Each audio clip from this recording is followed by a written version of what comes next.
What makes CONA unique is we have one of the largest groups of spine, orthopedic, and pain management physicians in the upstate. We are uniquely positioned as one of the few larger private practices left. We do have a lot of on-site facilities that other practices do not. One of which is we have on-site MRI, we have X-ray, we have on-site physical therapy, and even pain management options more pertinent to myself. We do these here in the practice. This is unique from the hospital, where they do a lot of the pain management procedures in the hospital, incurring unnecessary facility fees that we can provide these same services in just as safe as environment at a much more cost-efficient manner.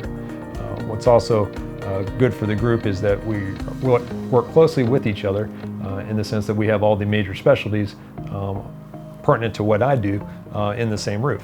So we can, any kind of question regarding whether or not this person needs maybe a possible spine surgery, we can just go, talk to the neurosurgeon or orthopedic spine surgeon. Say we have some kind of orthopedic question that, I personally cannot handle, then I can easily go talk to the orthopedic surgeon, and it eliminates a lot of redundancy as far as unnecessary clinic visits, and we get to the correct diagnosis and treatment in a much more prompter fashion.